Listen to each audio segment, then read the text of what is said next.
Hallo meine Lieben, ich begrüße euch zu einem neuen Video-Tutorial von mir. Und zwar machen wir heute hier so ein Album zusammen. Das ist ein Steckalbum. Ihr seht, dass das hier das andersfarbig gestaltet ist. Oder hier, da habe ich dreimal diese Steckbindung gemacht. Das habe ich so eingebunden, damit man die auch sieht. Das fand ich dann ganz schön. Und hier sollte man die auch sehen. Und ja, und wie das geht, das wollte ich euch heute gerne zeigen. Das Video wird zweigeteilt sein. Zum einen machen wir heute erstmal diese Steckbindung. Also das heißt, man kann die Seiten, hier sind die durch dieses Papierteil sind die eingesteckt. Die kann man auch wieder öffnen und beschreiben, verzieren, dekorieren. Und dann kann man das auflösen und wieder zusammenfügen. Ist eigentlich eine schöne Sache. Eignet sich vielleicht auch als Gästebuch, wenn die Gäste eine Seite gestalten sollen und die mitnehmen wollen und dann wiederbringen, dann kann man das wieder ganz schön zusammenfügen. Also, wie gesagt, im ersten Teil machen wir dieses Steckalbum, im zweiten Teil machen wir den Einband. Wer das nicht sehen möchte, der muss dann eben einfach ausschalten. Aber es wird heute ein etwas längeres Video.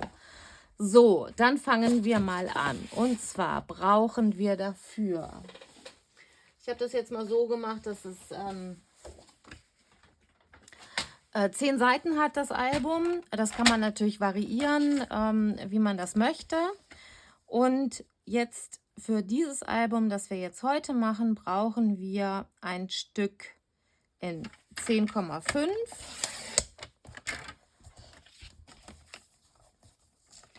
Dann lege ich mir das hier rein, falze das auch gleich bei 10,5, also so, dass es ein Quadrat ergibt. 10,5. Dann knicke ich mir das gleich um und schneide das auch wieder bei 10,5 ab. Also es empfiehlt sich da, Papiere in A4-Format zu nehmen. Da kann man dann halt einfach an der kurzen Seite sich immer die 10,5 runterschneiden und in der Mitte falzen. Also wie so eine kleine Karte brauchen wir. Davon brauchen wir jetzt 10 Stück. Dann müssen wir uns das ein bisschen vorbereiten. Also 10,5. Jetzt müssen wir uns da einen Schlitz reinmachen. Dann lege ich mir das so hin, dass ich hier auf beiden Seiten das bei 5,25 anlege, sodass die 0 die Mitte anzeigt. Und dann überlege ich mir, wie breit ich den Schlitz haben möchte. Ich mache den jetzt hier in dem Fall mal 2,5 auf beiden Seiten der 0. Markiere mir das mit einem dünnen Bleistift. Das wird natürlich bei allen auch wieder gemacht. Dann nehme ich mir meinen Cutter zur Hand und knipse das hier nur ganz leicht am Rand ein. Hier, so. Sieht man noch nicht so gut, weil da der Bleistift jetzt noch ist. Dann nehme ich mir mein Lineal und lege das ungefähr so an, dass es 1 Millimeter Platz hat. Und schneide dieses kleine Teil zwischen den beiden Knipsen, schneide mir das raus.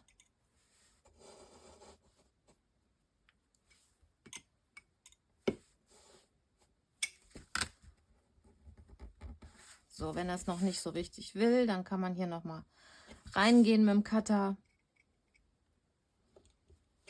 und das dann rausnehmen. So, also so schmal, ungefähr 1 Millimeter sollte das dann aussehen. Wenn man das dann öffnet, hat man hier so einen kleinen, ja, so ein kleines Rechteck rausgeschnitten. Das Ganze 10 Mal oder eben in der Menge, wie ihr das möchtet. Das habe ich schon mal vorbereitet. Hier seht ihr das, da habe ich mir das überall rausgeschnitten. Und weil ich das schöner fand, habe ich mir hier diese Deckblätter, habe ich mir farbig gestaltet. Das drehen wir mal um.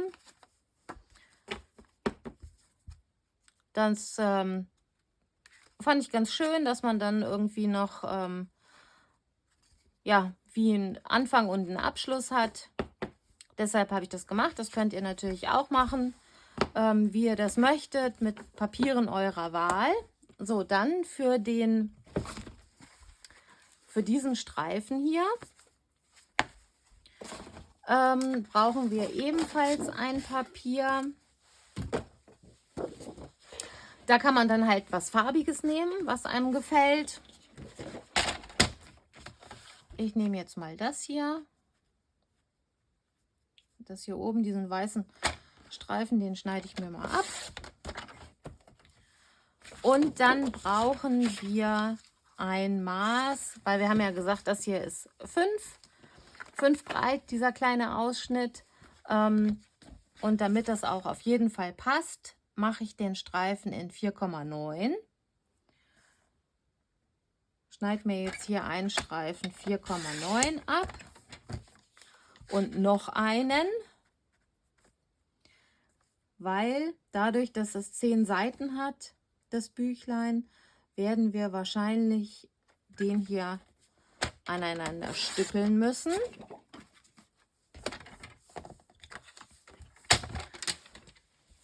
Das mache ich wieder mit meinem doppelseitigen Klebeband. Und zwar mit dem dünnen. Das hier ist jetzt 0,3. Ihr könnt das aber auch mit dem anderen, mit einer anderen Breite machen oder mit einem Tombow Flüssigkleber. Hauptsache ist, wir haben ein langes Stück.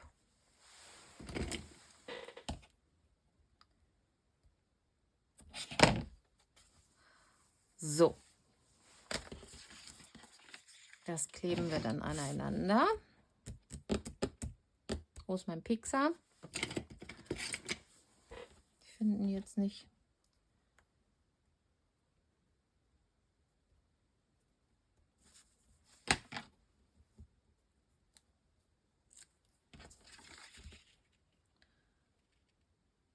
Wenn das einen Musterverlauf hat, so wie das hier, dann natürlich darauf achten, dass das Muster in die gleiche Richtung zeigt.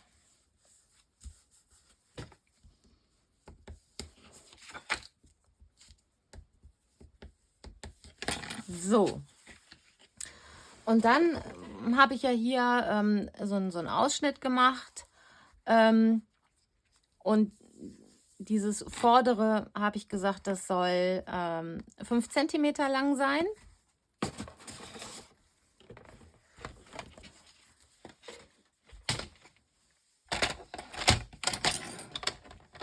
Und deshalb machen wir die erste Falz auch bei 5 cm.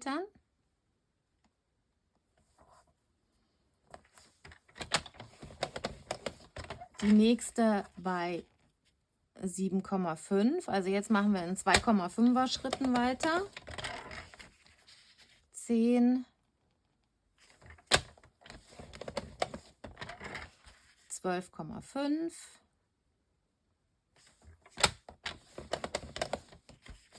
15,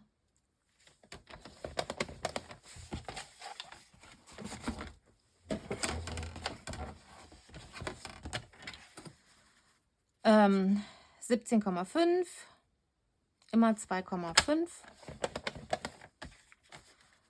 20, 22,5, 25,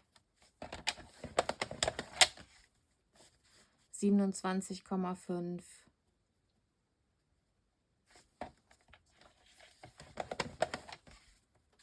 30,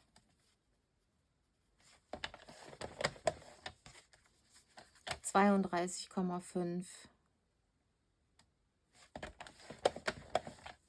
Und das hat einen folgenden Grund. Was hat 32,5, 35, 37,5, 40. Und jetzt ist gleich hier der Arm zu Ende. Wir brauchen aber noch ein paar. 42,5. So, und jetzt gucke ich hier bei 2,5. Das ist dieser Strich hier. Dieser. Da lege ich mir dann das untere an. Moment, ich mache das mal ein bisschen höher.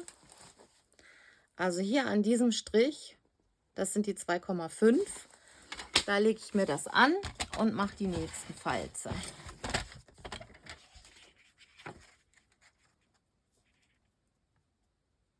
Also das ist der 1, 2, 3, vierte Strich.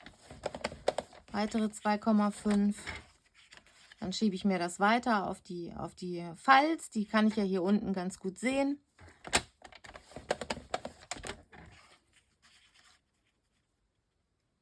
Immer auf den vierten Strich.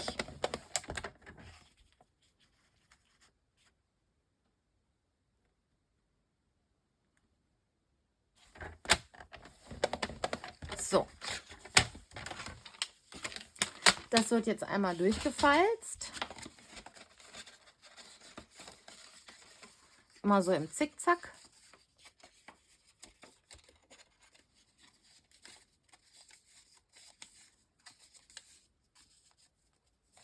Hier müssen wir noch einmal.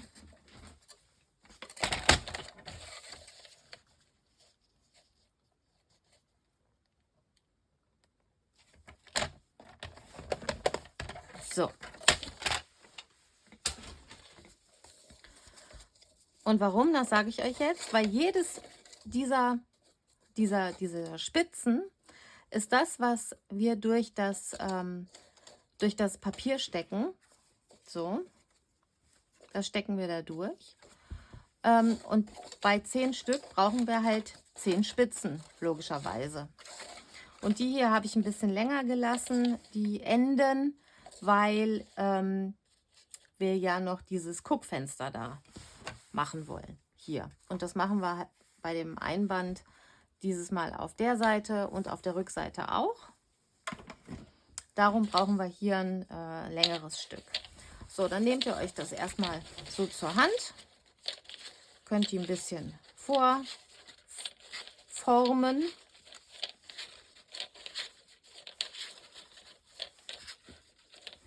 Dann nehmt ihr euch das erste, also euer Deckblatt, und steckt das jetzt hier so durch. Dann habt ihr euch vorbereitet 10 solche kleinen Papierstreifen. Die haben jetzt ein Maß von 10,5, nämlich der Länge des Teils, und in der Breite 2,4. Und die werden dann hier durchgesteckt. Das ist so am Anfang ein bisschen fummelig, aber das kriegt ihr schnell raus. So, das ist dann im Prinzip das, was das dann hält. Und das nächste.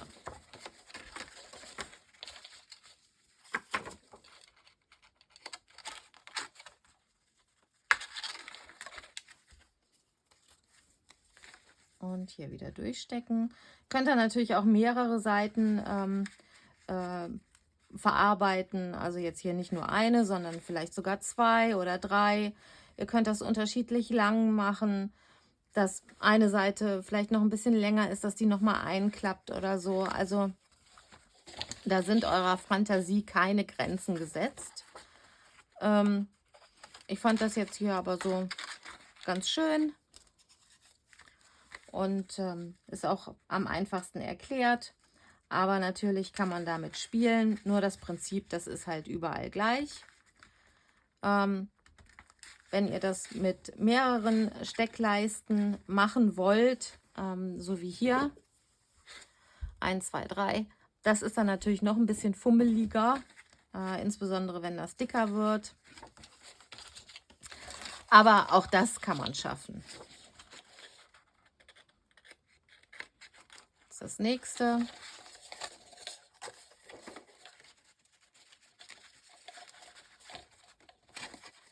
Aufpassen, dass sich das nicht verkantet.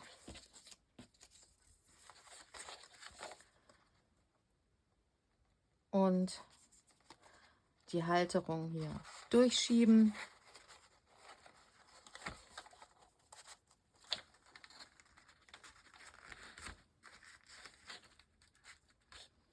Das geht auch eigentlich ganz gut, weil das haben wir ja Millimeter kleiner gemacht. Deshalb passt das auch.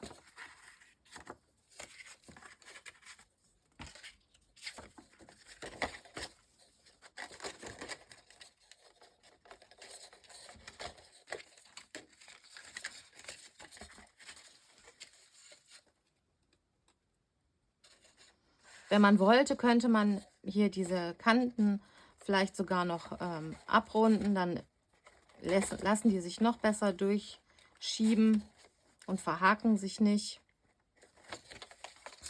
Also hier mit diesem Eckenabrunder könnte man die jetzt hier noch ein bisschen abrunden und dann durchschieben. Aber wir lassen das jetzt mal so. Weil das geht nämlich auch so, kann man das machen.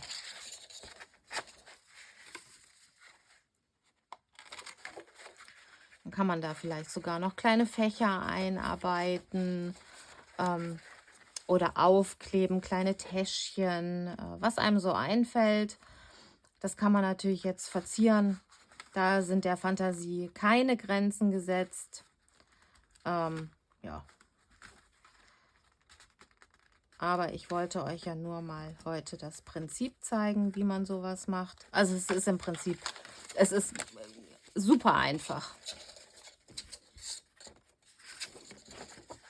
Und ich finde, es macht was her, weil es halt schön aussieht durch diese Steckverbindung.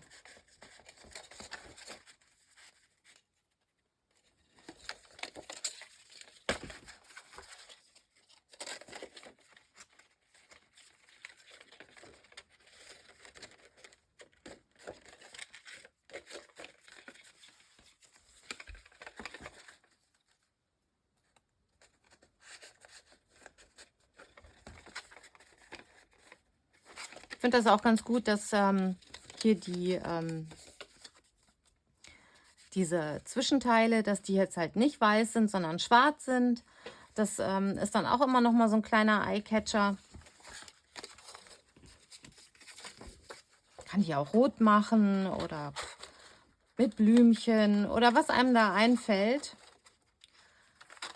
Man kann das natürlich aber auch ganz monochrom in weiß machen, ist auch schön.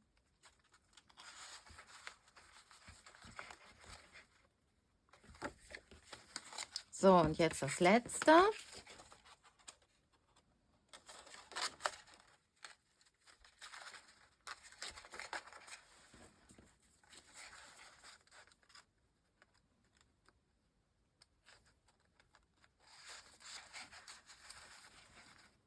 Und damit ist im Prinzip das Steckalbum fertig.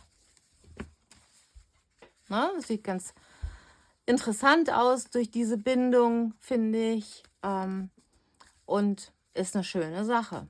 Und es ist halt wieder entfernbar, auflösbar. Ja. So, wer jetzt noch dranbleiben möchte für den Einband, der bleibt gerne dran. An alle anderen, vielen Dank fürs Zusehen. Schenkt mir doch gerne einen Daumen nach oben oder ein Abo. Und dann freue ich mich, bis wir uns beim nächsten Mal wiedersehen.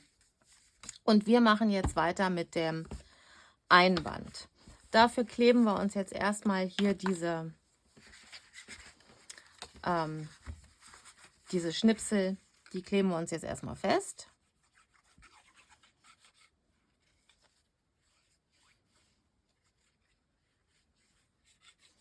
Also damit ist dann natürlich auch gesagt, dass das erste Blatt nicht mehr zu entnehmen ist. Nämlich hier dieses Deckblatt, das bleibt jetzt halt so da drin. Und das hier hinten, das letzte, auch.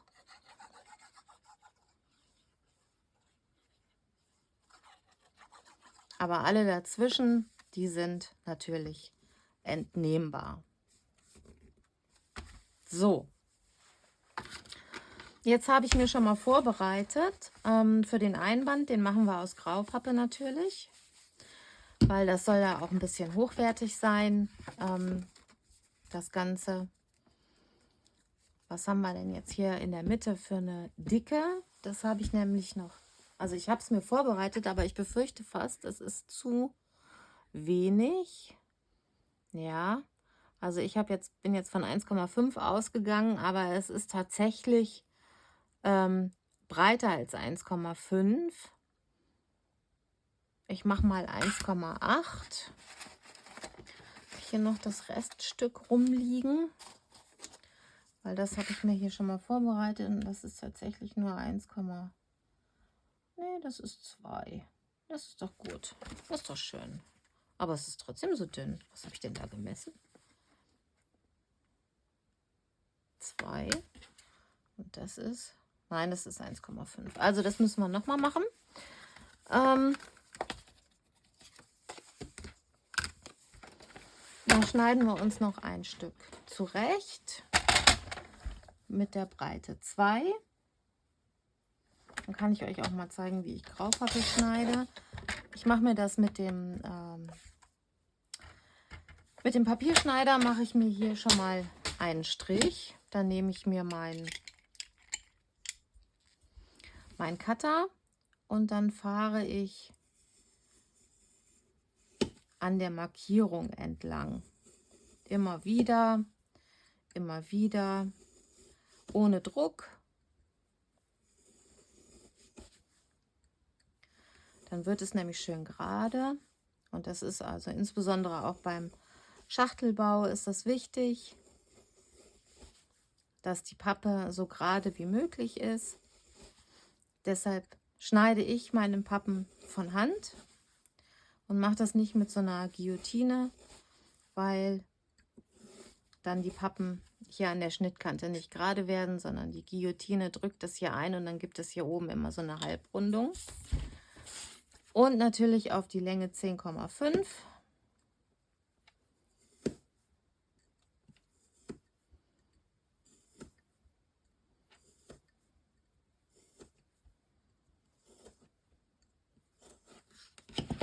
So, ist das auch so? 10,5. Ja. So, jetzt muss ich das hier in der Mitte noch, weil ich habe mir hier diese beiden Ausschnitte reingemacht. Die haben ein Maß, also die Pappen sind einen halben Zentimeter größer, also sprich 11 mal 11. Und hier dieser Ausschnitt hat ein Maß von 4 mal 4. Und dann lege ich mir hier meine Pappe an, nehme mir meinen Bleistift und markiere mir hier diese Stelle, drehe das Ganze um und markiere mir das hier auf der Seite auch. Dann verbinde ich die beiden, beziehungsweise kann das dann direkt mit dem Cuttermesser machen.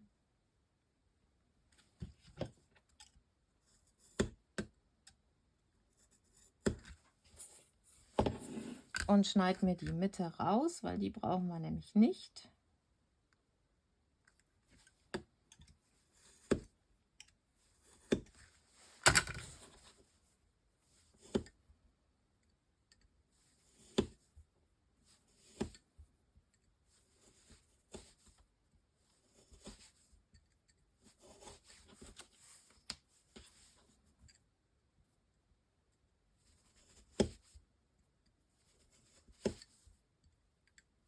Ja, auch hier das gleiche Prinzip, mehrmals drüber fahren. Und dann merkt man, wie die Pappe auch nachgibt. Dann nehme ich mir ein Stück Buchbinderlein. Das hat jetzt hier ein Maß von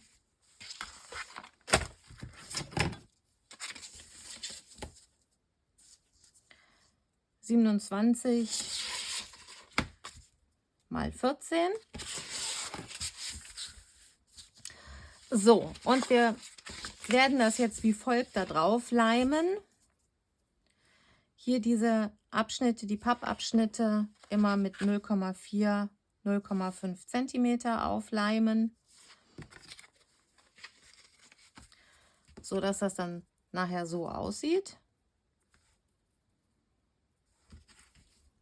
So werden wir das jetzt erstmal aufleimen. Das mache ich mit Buchbinderleim.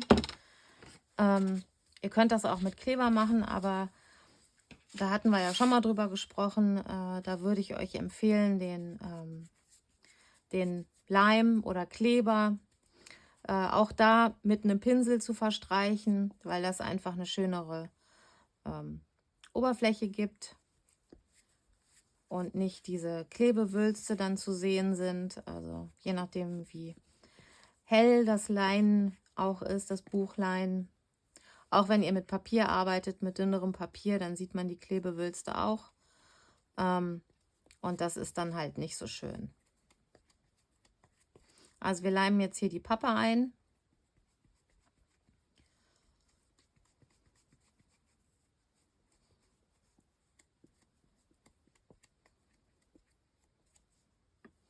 Und legen die eben auf unser Buchlein auf. So ein bisschen mit Augenmaß auf die Mitte.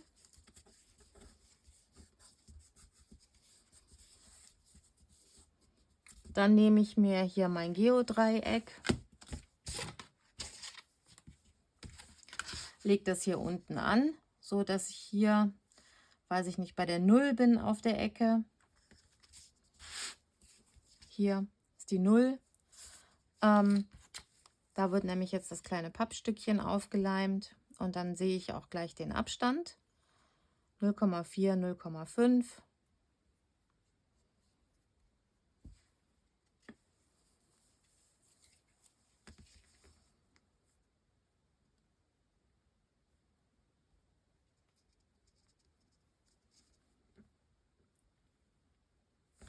So.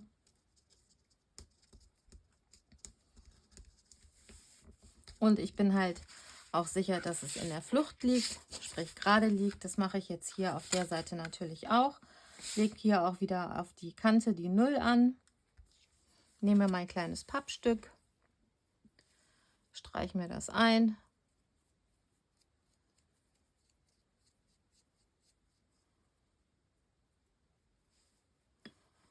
Und setze das dann mit dem Abstand 0,4,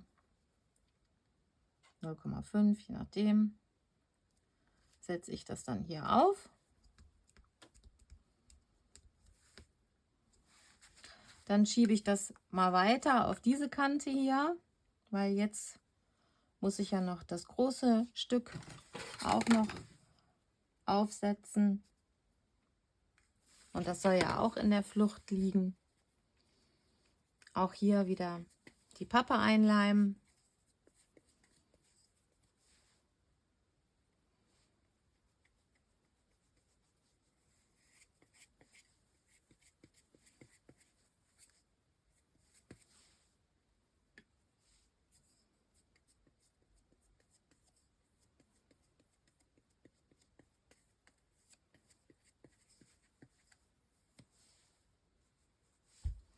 Auch gerne großzügig. Die quillt ja dann auch noch ein bisschen.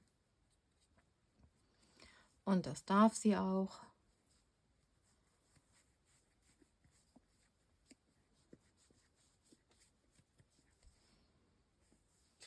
Und jetzt mit der Öffnung hier auf die Gegenseite setzen.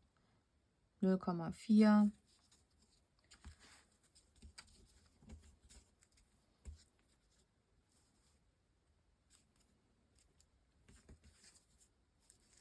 So, und hier habe ich jetzt ein bisschen wenig Platz gelassen, aber das werden wir schon irgendwie hinkriegen.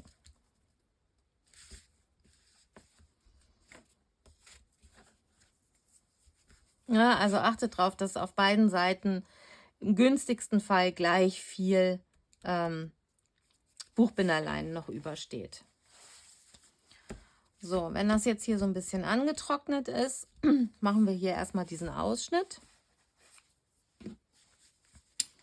Und den machen wir wie folgt. Also ich mache den so.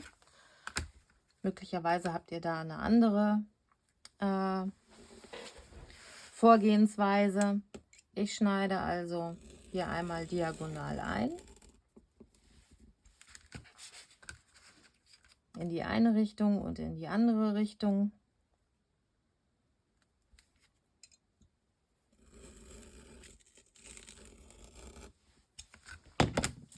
Und lege dann das Buchlein so um. Das machen wir jetzt mal.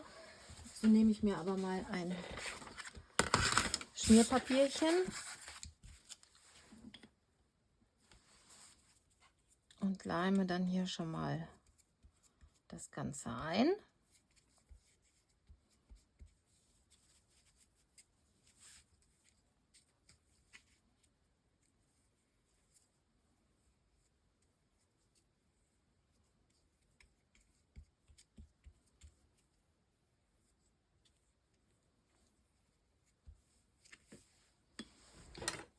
Und lege mir das dann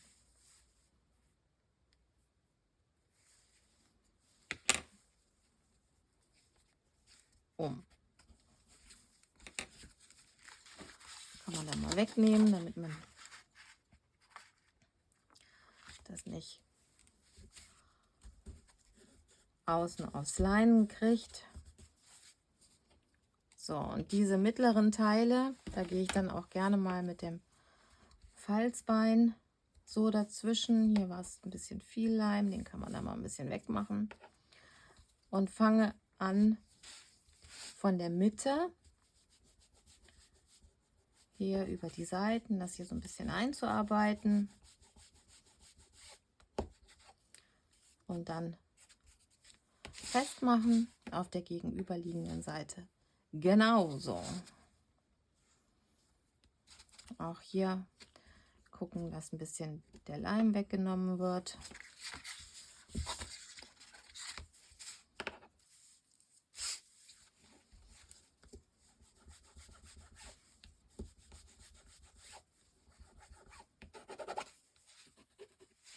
So. Das sieht doch schon ganz gut aus. Wenn das hier so ein bisschen, wenn ein bisschen Leim dran kommt, so wie hier in der Ecke, ich bin dann nicht so ein Freund davon, das sofort wegzuradieren. Ich würde da lieber ein bisschen warten, bis das etwas angetrocknet ist und dann mit dem Kleberadierer da nochmal drüber zu gehen. Sonst ja, wäre mir die Gefahr zu groß, dass ich das dann halt weiter ins Gewebe einarbeite. So, und dann schneiden wir uns die Ecken hier an. So, dass hier so ein kleines bisschen stehen bleibt, also im Prinzip in der Höhe der Graupappe, 2 mm, damit wir noch ein bisschen Platz haben, um die Ecken zu verkleiden. Auf der anderen Seite genauso. Wenn ihr euch nicht sicher seid, macht es lieber ein bisschen größer. Falls es zu groß ist, kann man das hinterher immer noch mal wegstreichen, schneiden. So, jetzt legen wir zuerst die langen Seiten um. Dafür werden wir die jetzt mit Leim einstreichen.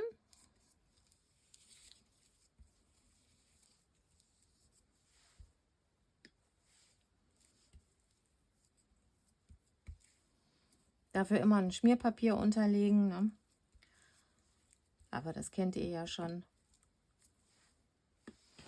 Bevor ihr jetzt weitermacht, Papier weg, beziehungsweise Leim weg. Und dann kann man hier dem schon mal so zeigen. Und wir gehen hier von der Mitte, arbeiten wir uns vor. Das heißt, wir drücken das hier erst in der Mitte an, arbeiten das dann hier so ein bisschen in die Rillen ein.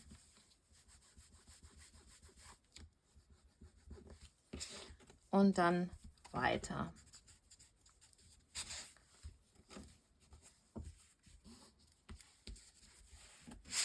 Hier an der Seite wird es dann so ein bisschen eingekniffen.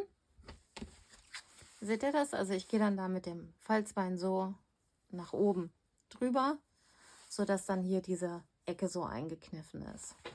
Auf der anderen Seite genauso. Und jetzt die gegenüberliegende Seite. Da wird genauso verfahren. Also auch hier die Seite schön einleimen.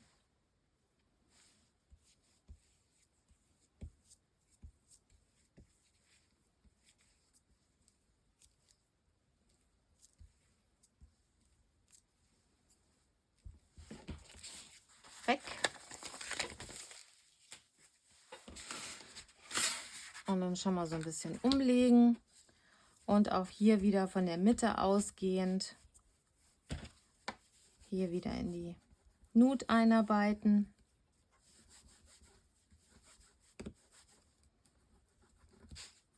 Und dann anlegen an den Seiten.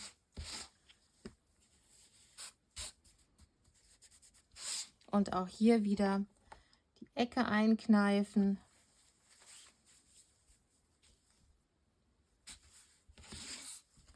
Oder auch mal mit dem Finger, je nachdem, wo man ein besseres Gefühl hat. Wieder ein Schmierpapier zur Hand nehmen. Und jetzt die kleinen vorderen einleimen.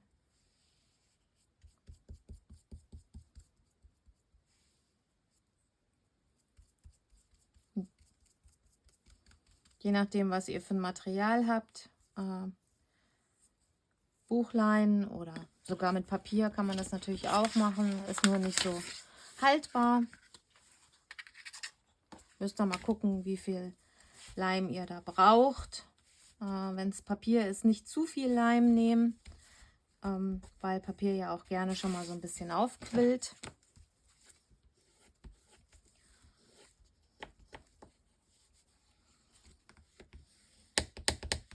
Und dann hier schön mit dem Falzbein anarbeiten. Kann man hier nochmal mit dem Falzbein so die Ecken so ein bisschen beklopfen. Dann sind die nicht so spitz. So, das machen wir natürlich auf der anderen Seite auch.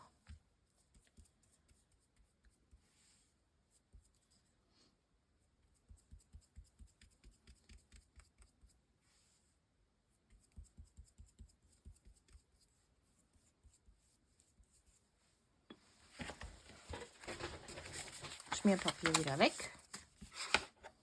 Upsa.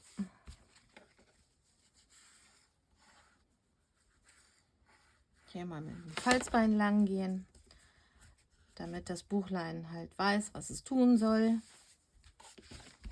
Und schön anarbeiten. Auch hier wieder ein bisschen beklopfen. So, damit ist der Einband fast fertig. Jetzt müssen wir uns entscheiden, in welcher Richtung wir das Ganze öffnen wollen.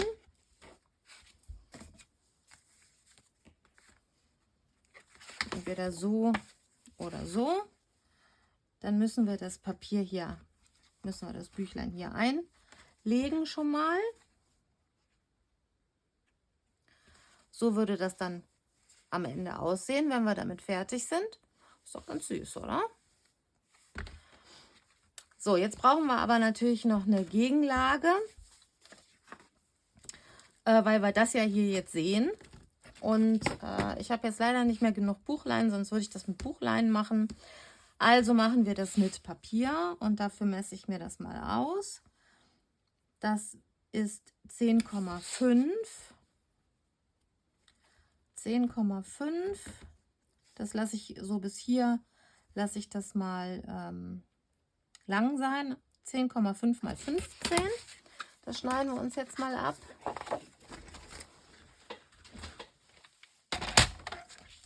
Also 10,5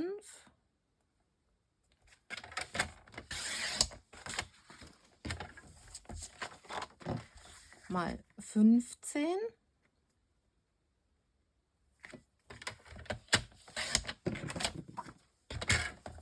Ja, das kommt dann so hier rein geklebt. Und jetzt müssen wir natürlich noch den Ausschnitt rausnehmen.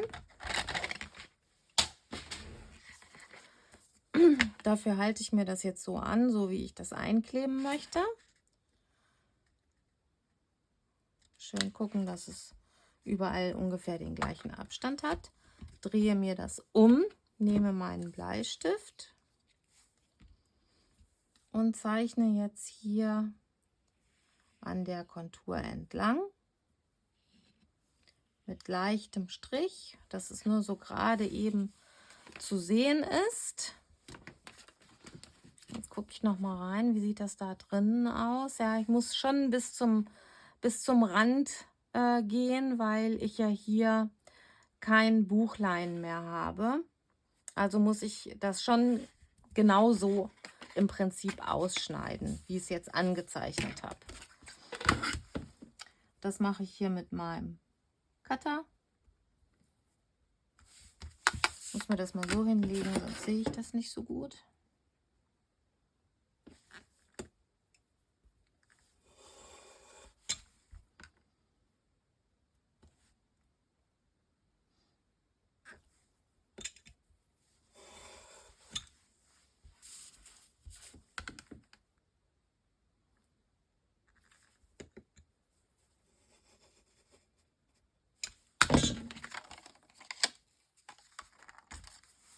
So. Und dann wird das so eingeklebt. Ja. Dafür nehme ich mir wieder ein Schmierpapier.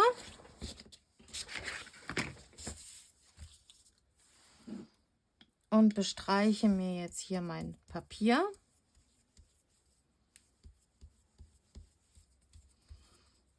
Und darauf achten, dass wir von innen nach außen arbeiten. Das Papier gut einleimen.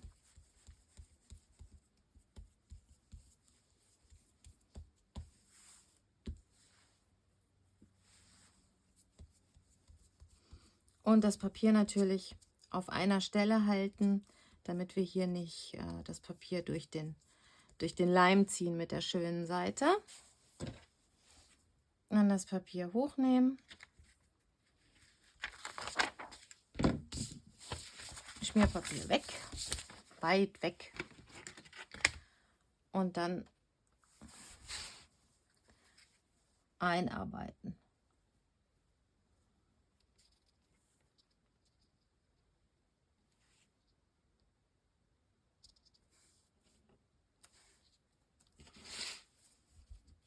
Das ist jetzt ein bisschen knibbelig, also noch nicht direkt aufkleben. Erst wenn man ungefähr meint, das könnte passen, das schön anarbeiten. Und auch hier natürlich das wieder so ein bisschen vorsichtig mit Gefühl in diese Rille einarbeiten, damit das Papier nicht reißt.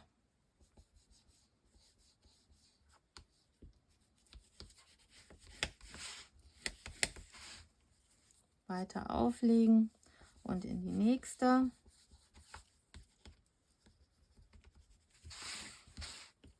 Das Ganze schön anreiben.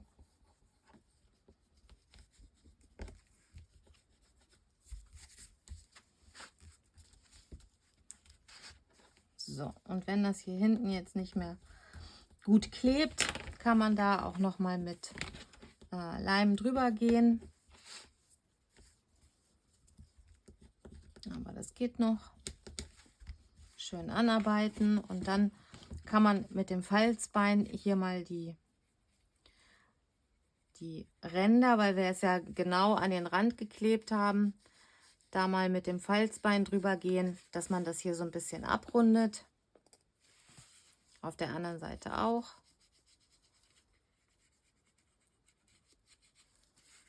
Und hier auch.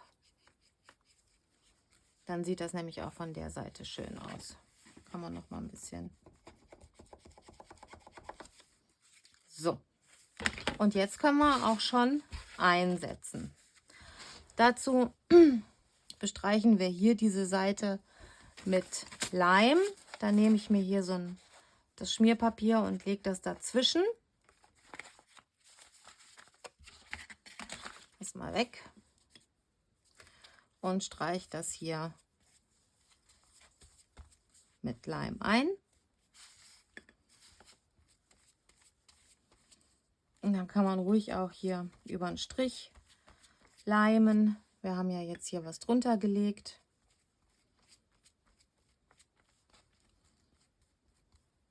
Hier oben am Rand ein bisschen vorsichtig.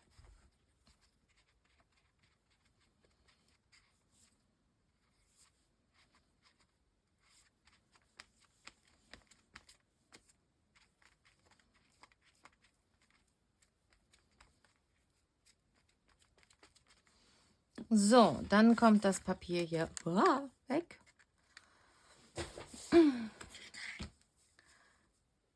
Das kann man dann hier, ach, Hilfe, schlüpfriges kleines Scheißerchen. So nehmen, so. Und dann setzen wir das hier in den Block ein, in den Buchumschlag ein.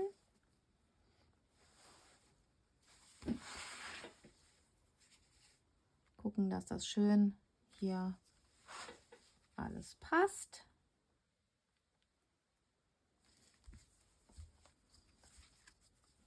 Und drücken das dann schön an.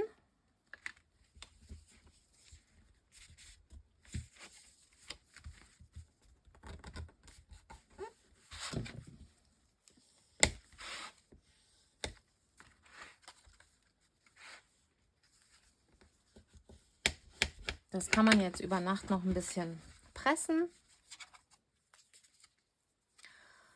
Und dann ist es auch schon fertig. Und ich sehe gerade, ich habe einen riesengroßen Fehler gemacht. Ich habe das hier nämlich nicht ausgespart und habe das jetzt hier mit eingeleimt. Das ist natürlich nicht Sinn und Zweck der Sache. Ja, mal gucken, wie ich das noch hinkriege, wie ich das noch retten kann. Wenn das nicht passiert, dann ist das hier somit fertig. Und so sieht unser Büchlein aus. Ja, das war der Einband. Und ja, ich muss jetzt mal auf Rettungsmission gehen. Und wie gesagt, ich würde mich freuen über einen Daumen nach oben. Schenkt mir doch gerne ein Abo. Das ist jetzt doof, das ärgert mich auch ein bisschen, aber das passiert mir jetzt, damit es euch nicht passiert. Und ja, lasst mir gerne einen Daumen nach oben da und ein Abo und dann bis zum nächsten Mal. Tschüss!